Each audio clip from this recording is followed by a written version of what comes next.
I shouldn't have let Darren talk me into going that deep. That's the clean version. The version I'd tell somebody if they asked me to condense the whole thing down to one sentence so they could nod, say damn, and move on with their day. The truth is uglier because it wasn't one bad decision. It was a pile of regular ones. We picked the wrong trailhead because the main lot was full. We kept hiking after the weather app lost service because Darren said the sky still looked fine. We took the shortcut marked on an old paper forest map because the route on my phone had frozen and the paper one made it look simple. Then we found the cabin, and that was the decision that actually mattered. I still think about how normal that part felt. That's what bothers me. It wasn't some horror movie stumble into a place with blood on the walls and a dead crow nailed to the door. It was just this old ranger cabin sitting in a clearing like it had been forgotten on purpose. One story. Weathered gray wood. Green metal roof patched in 2 places. 2 front windows clouded up with age. Door hanging a little crooked but still on its hinges. There was even a rusted signpost out front with no sign on it anymore. Just 4 bolt holes and a rectangle of cleaner metal where something used to be. We'd been hiking for most of the afternoon by then. Packs on, sweat dried into our shirts. My socks already damp in the boots because I'd stepped wrong crossing a shallow creek about an hour back. Darren was in one of those moods where everything felt like a win to him. He saw the cabin and laughed like we hit the jackpot. "Dude," he said, dropping his pack. "Tell me this isn't better than sleeping on roots." He wasn't wrong. The place looked empty. Around it, the clearing was mostly crabgrass and dirt with a fire ring off to the side, and an old stump hacked flat enough to use like a table. Pines ringed the whole area, tall and close together. The forest out there was the kind that makes afternoon feel later than it is because the light gets cut into pieces before it ever hits the ground. "Could still be active," I said. Darren gave me a look. "Active with what?" I shrugged. "Forest Service? Rangers? Somebody." He walked up to the porch and tested a board with his boot. It creaked but held. "A ranger's definitely not using this. Look at it." He was right again. There was a heavy lock mounted on the hasp, but it wasn't locked. The metal had turned orange with rust, and the door opened with one hard shove that kicked out a smell like wet wood, mouse droppings, old dust, and something stale underneath that reminded me of a basement after the power's been out for a while. Inside, the cabin was basically one room. 2 bunks bolted to one wall. A small cast iron stove with a pipe running up through the ceiling. A narrow counter with a sink basin that obviously hadn't worked in years. Hooks near the door. A table shoved under one window. No mattresses, no food, no gear. No sign anybody had been there recently, except for some beer cans in one corner that looked old enough to vote. The floor was dirty but dry. No obvious rot, no animal nest I could see. The windows were intact, even if the glass had that wavering old look to it. Darren spread his arms like he was showing me a vacation rental. "I'm not saying luxury. I'm saying walls." I remember standing there with my pack still on, listening. That's another thing I keep replaying. The place was quiet. Real quiet. I could hear wind high up in the trees and one fly buzzing somewhere near the back window. Darren's breathing, my own pack straps creaking when I shifted. That was it. Nothing about the cabin itself felt wrong yet. Old, yes. Isolated, definitely. Wrong, no. We argued about it for maybe 5 minutes. I said we should still camp outside in case the structure was worse than it looked. Darren said we'd set up just outside the cabin and use it for cover if it rained. That turned into checking around the outside again, circling the clearing, making sure there wasn't a truck parked nearby or any sign someone might come back mad we were there. Nothing. No tire tracks fresh enough to matter, no wrappers, no boot prints I trusted. The whole place had that abandoned public land look, built for a purpose, left behind when the purpose dried up. So we made camp there. We didn't sleep inside. That part people always ask first. And no, we didn't. We set the tent up maybe 15 feet from the porch where the ground was flatter. Darren got a fire going with deadfall and a lighter he kept in a Ziploc. We boiled water, ate instant noodles and beef sticks, and sat on our packs while the sun dropped behind the tree line. That part was good. I hate admitting that. Darren had one of those tiny backpacking bourbons in his kit and passed it over to me. We were both tired enough that the burn felt nice. "You see that?" he said at one point, pointing with the little metal cup he'd poured it into. There was deer at the edge of the clearing. 3 of them.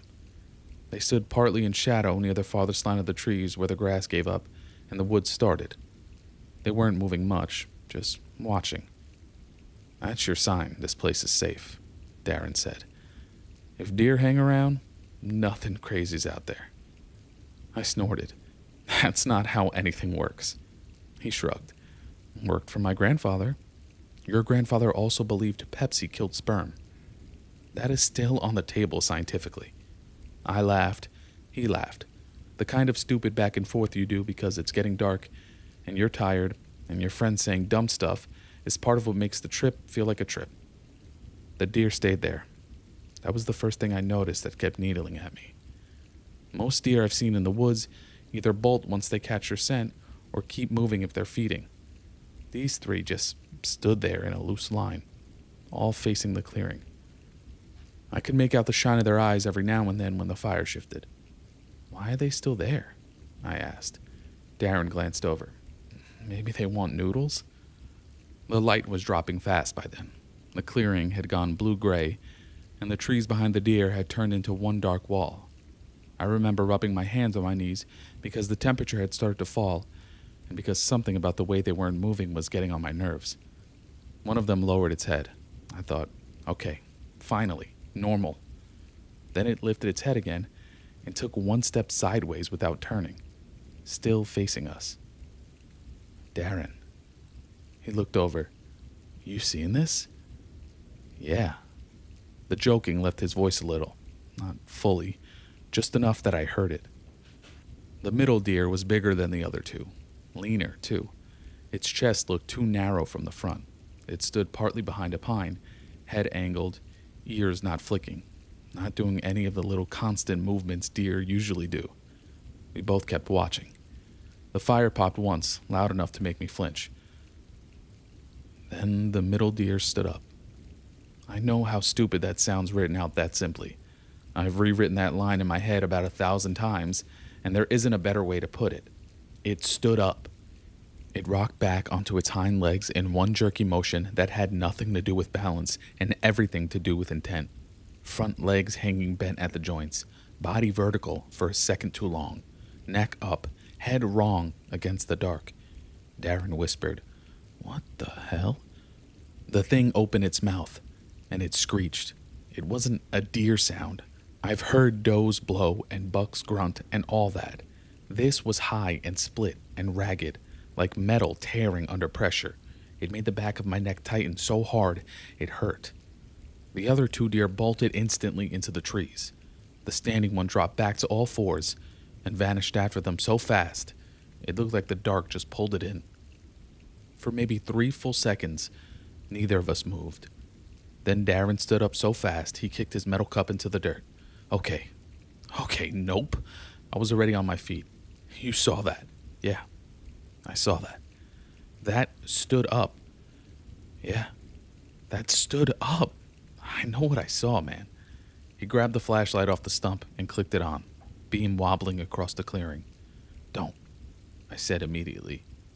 He froze. "Don't what?" "Don't go over there." "I'm not going over there." He was aiming the beam toward the trees anyway. It reached the edge of the clearing and got eaten by trunks and brush. Nothing moved. Just dark woods and that weird thin cold that starts settling in once the sun is really gone. Darren licked his lips. That could have been a person messing with us. In a deer hide? People are weird. No person moved like that. He looked at me. I looked at him. We were both waiting for the other one to start laughing and kill the tension. It didn't happen.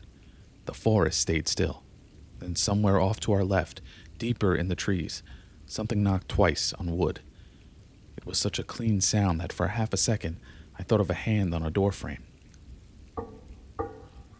Darren slowly turned the flashlight that way. "Pack up," I said. "What?" "Pack up." He kept staring into the trees. Right now? Yes, right now. He looked back at the cabin, at the tent, at the food packets, the stove, all the little stuff we'd spread out because we thought we had the place to ourselves. It's dark. I know. We hike out in this, we're going to bust an ankle. I know. That was the problem. He was right. Again. The trail had been bad enough in the daylight. At night, with one flashlight and patchy moonlight and roots everywhere, we'd probably hurt ourselves. And even if we made it back to the main trail, there was still a long hike to the car. Darren ran a hand over his mouth. We stay in the cabin. We lock the door. With what? Whatever. We barricade it. Another knock came from the woods, closer this time. Not a tree. That's what got me. It sounded placed, deliberate. Darren turned off the flashlight. I looked at him. Why'd you do that? He whispered. Because if I can see it, it can see me. The only light left was the fire and the weak bluish wash of early night overhead. The cabin behind us sat dark. The clearing felt smaller already, the way open space does once the dark starts filling around it. We go inside, he said. I didn't argue. We moved fast, suddenly not caring how much noise we made. We dragged our packs onto the porch and through the door, left the tent up, left the stove, one boot tray, one of Darren's socks hanging from the line we'd rigged. It felt stupid and frantic and unfinished, because it was. Inside, Darren shoved the door closed and looked around for something to brace it with. The table was too small. One bunk was bolted down. He ended up dragging the little counter unit as close as he could, then jamming one chair under the knob, even though the angle was bad. Window, I said. He moved to the left window and checked the latch. It held. I checked the right. Same. We killed the fire outside by throwing dirt over it through the half-open door, and then slammed it shut again. That left us in near dark with one flashlight, 2 phones with no service, and the smell of the cabin settling around us now that our sweat and campfire smoke were mixing into it. Darren gave a short laugh that had zero humor to it. This is insane. Yeah. He pointed the flashlight toward the floor. Good call. Every now and then the beam jumped when his hand shook. I sat on the lower bunk and listened. Darren stayed standing near the door like he thought he might have to shoulder it at any second. At first, nothing. Then we heard it moving outside. Slow. Not circling randomly. Passing the front of the cabin in careful steps that crunched gravel and porch dirt at the same time. There was a pause near the left window. I held my breath without meaning to. Something tapped the glass. Not hard, just once. My whole body went cold. Darren mouthed, "What the fuck?" at me. The tap came again. Then silence. Then the footsteps continued moving along the side of the cabin. I whispered, "It knows we're in here." He whispered back, "Stop. Tell me I'm wrong." He didn't. The steps reached the back wall. Then they stopped. We waited. The cabin gave little old house sounds around us. Wood settling. One soft tick from the stovepipe as it cooled. My own pulse in my ears. And then, from directly above us on the roof, came a slow scrape. Darren's face strained. It moved across the metal roof in a dragging, testing line. Not claws scrambling, not an animal crossing by chance. This was slower than that. Controlled. Like something was feeling the surface. The scrape stopped above the bunk where I sat. I stood so fast I banged my knee into the frame and had to bite back a sound. Darren pointed to the middle of the room. We both moved there, shoulder to shoulder, looking at the floor instead of the ceiling because neither of us wanted to be the first idiot to stare up through rotten planks if something came through. There was another scrape, then a weight shift. The roof made a low complaint but didn't cave. Darren whispered, "Bears don't move like that." I said nothing because saying "I know" would have made it more real. The thing crossed the roof from front to back. Every now and then there'd be a tiny metallic click like something hard touched the paneling. At the back edge of the cabin, it stopped. Silence. Then, from outside the rear window, right behind us, came a wet, snorting inhale. Darren made a sound in his throat and spun the flashlight up on instinct. The beam hit the back wall, shook across the sink, jumped the window, and for one split second, I saw a face press close to the glass. Not a deer face. Not a human face. A long, narrow skull shape with suggestions of a muzzle. But the eyes were too forward and too focused. One of them caught the beam and flashed white yellow. The mouth was slightly open, and I saw teeth that didn't belong in a deer's mouth at all. Then it jerked away. Darren shouted and dropped the beam. The flashlight clattered across the floor, still on, spinning wild light around the room. I dove for it before it could roll under the bunk. "Turn it off," Darren hissed. I clicked it dark. Both of us were breathing way too hard now, the kind of breathing that dries your mouth out instantly. "That wasn't a deer," Darren said. "No, that wasn't a deer." I know. He crouched by the door and grabbed around on the floor until his hand closed around the hatchet we brought for kindling, the cheap hardware store one with the orange grip. I had a folding knife in my pack. I pulled it out even though I knew how stupid that was. A pocket knife against whatever was outside felt like something a person does because their brain refuses to accept helplessness all at once. We stayed like that for I don't know how long, maybe 20 minutes, maybe an hour. Time got weird after that. The thing kept moving around the cabin, sometimes slow footsteps, sometimes nothing for long enough that I'd think it was gone. Then a sound from a different side, a window, the porch, once the exact same two knocks on wood that we heard from the tree line, except now they came from the porch right outside the door. Darren whispered, "It's messing with us." That was when I knew he understood it too. This wasn't an animal blundering around camp because it smelled noodles. It was checking us, pressuring from different sides, seeing what got a reaction. Sometime deeper into the night, after both of us had worn ourselves raw listening, we heard something else. Our own voices, or close enough to make my stomach drop. It started outside the left window, a low, rough noise, almost like someone trying to clear their throat and make words at the same time. Then, "Hey." I froze. Darren stared at me. The voice came again, louder this time, and it sounded enough like Darren's that my skin crawled. "Hey." Darren whispered, "No." Neither of us moved. There was a pause. Then the thing made a weird, broken, churring sound like it was frustrated. Then it tried again. "Hey." My voice that time. Not exact. Close. Wrong in the edges, like somebody who'd heard me through a wall and was doing an impression they didn't fully understand. I felt all the hair on my arms lift. Darren whispered, "Do not answer that." I nodded, even though he probably couldn't see it in the dark. The thing shifted outside. One step, another, then a short scrape down the wall like it dragged something along the boards. It moved to the front of the cabin again, and then it laughed. I don't mean a clean human laugh. I mean it made a sound shaped like laughter, breathless, barking, too many rises and stops in the wrong places. Darren covered his mouth with his hand and squeezed his eyes shut. I remember thinking, almost stupidly, that I wish I'd never come on this trip. Not in some big emotional way, just in a flat, exhausted one. Like being stuck at work in a nightmare you can't clock out of. At some point, we started whispering plans. If the door comes in, go for the back window. If the back window breaks, we go out the front.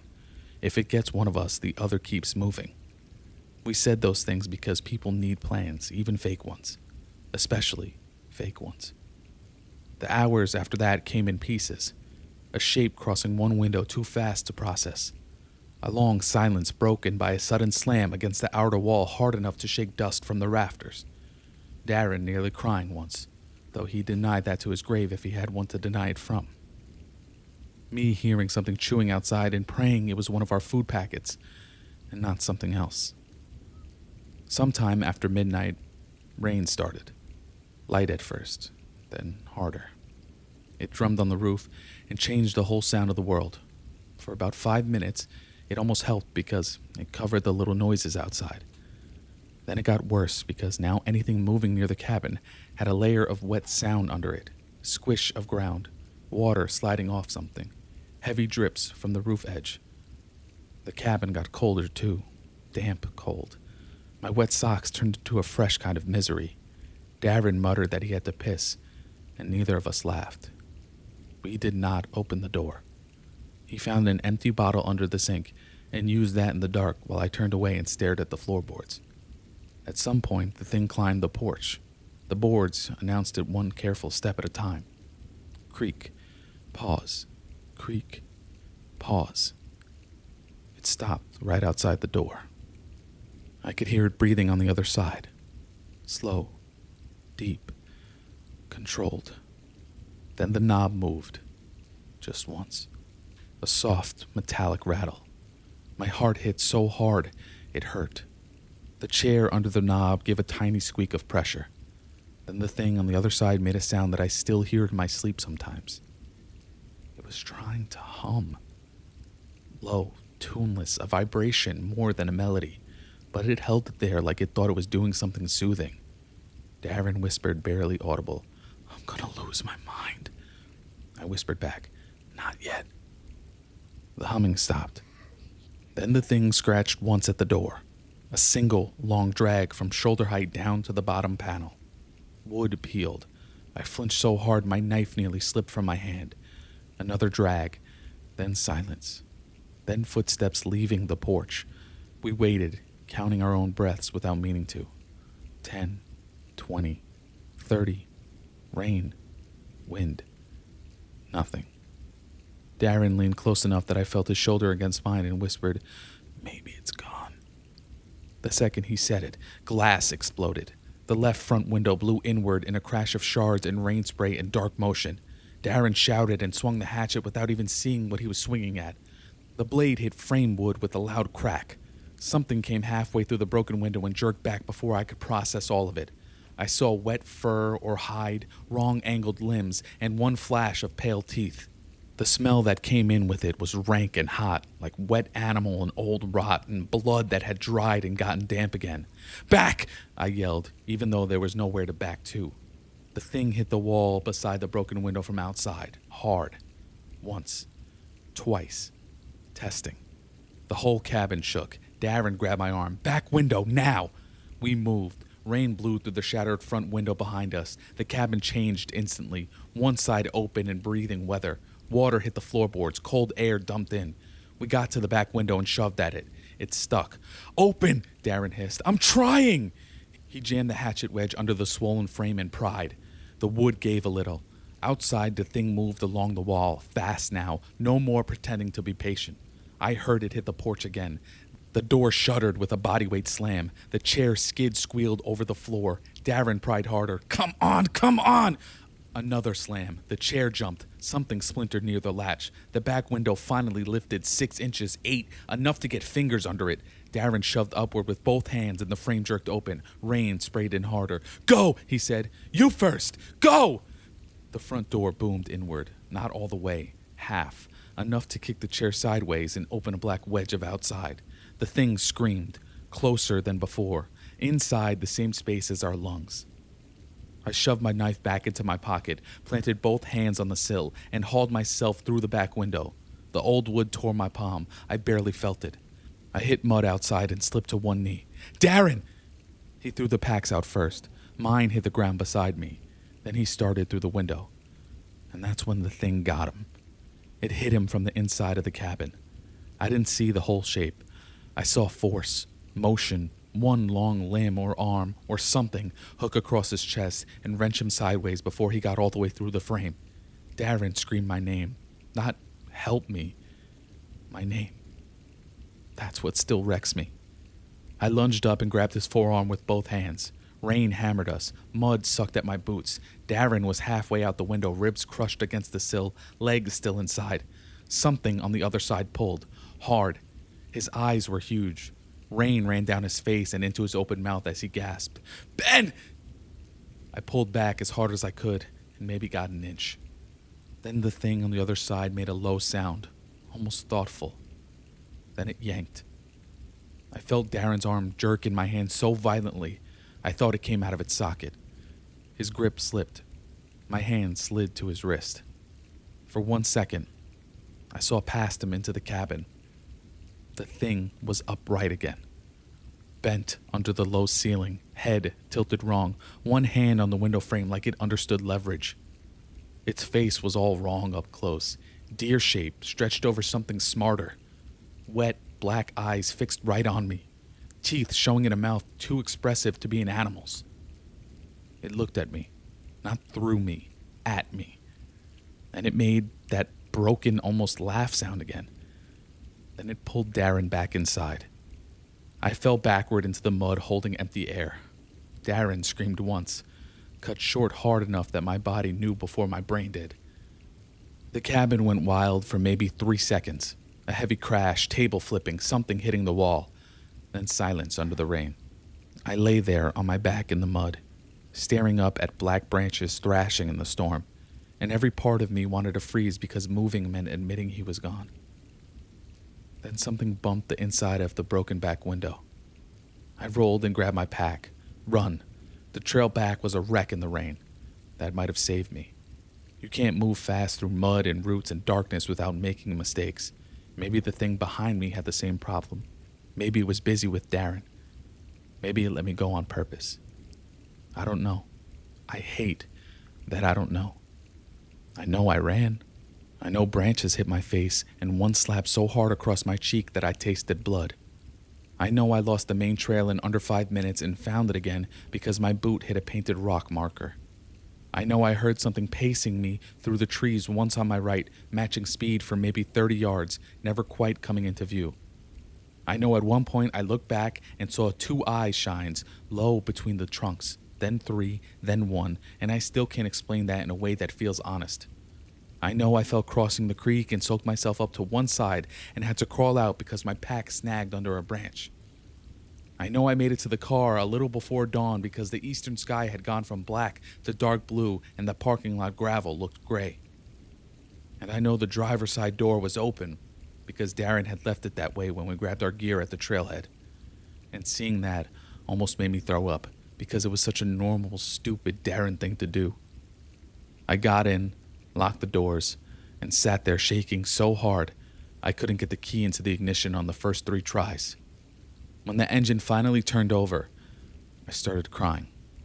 Not loud, just leaking, face wet, hands slick on the wheel. I drove out of there half blind with the defroster wheezing and my wet clothes steaming up the cab. At the ranger station 2 towns over, I told them everything. Or I tried to. They found the cabin later that day. That's what the deputy told me. The tent was there, the fire ring, our stove, 1 boot tray, Darren's socks still hanging on the line. The cabin itself was there too, broken front window, blood inside. A lot of blood. No Darren, no deer, no tracks they could make sense of because the rain had chewed the ground to hell. They asked if a bear could have gotten him. I said no. They asked if maybe Darren ran injured and got lost.